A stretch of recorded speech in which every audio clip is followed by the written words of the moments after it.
Well, that's because Audis have an inherent design flaw which, among the three Germans, is only possessed by Audis. And in fact, even if you take a front-wheel drive-based BMW or a Mercedes, it's gonna still understeer less than an equivalent Audi.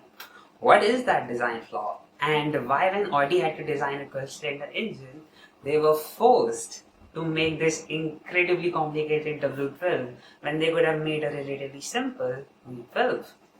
Well, you're spending your time wisely, and within just the next 2 minutes, I'm going to tell you these and more.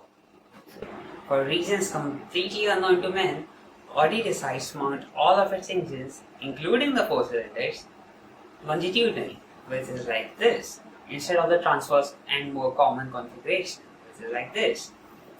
And also, unlike BMW and Mercedes, who mount their engines behind the front axle, Audi mounts it ahead of the front axles.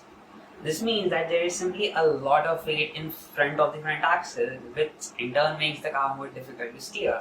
And when you add the fact that almost all quattros are front-wheel drive based, well, this happens. I believe I can fly. I believe I can fly. Also, this arrangement ensures that you pay significantly more to Audi during services. How? Because the engine is already ahead of the front axle, there is less room for other stuff, and which means that even if you want to do some basic maintenance, over to you, my friend car wizard. So on these Audis, especially the V8s and the V6s, what if you have a water pump fail or a front main seal? Take the whole front end off. On some vehicles, the exhaust manifolds or something is bad towards the front of the engine. You take the whole freaking front end off. On some vehicles, the serpentine belt is bad, and it really shouldn't be that big of a deal, but take the whole front end off. Your radiator fan quit work. You take the whole freaking front end off. And to be honest, I have never really spoken to him before, but that's okay. We are friends by our shared love of cars, just like we are, right? And it would mean a world to me if you subscribe to the channel, because currently I just have 2 subscribers, and I strongly suspect one of them is my mother. Back in the late 90s, BMW had this gorgeous 12-cylinder 7-speed.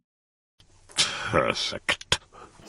Mercedes also had their 12-cylinder S-Class, and Audi also wanted a 12-cylinder engine in its lineup. But there was a problem, and a really big problem. You see, because of the way Audi mounts its engines, you simply cannot mount a V12 ahead of the front axle. The front overhang would just become too long and it will not work.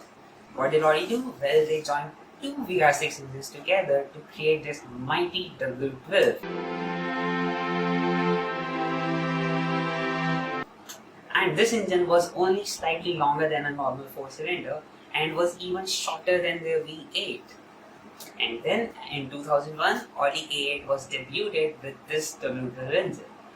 And it was an incredibly complex engine. It was every mechanic's nightmare.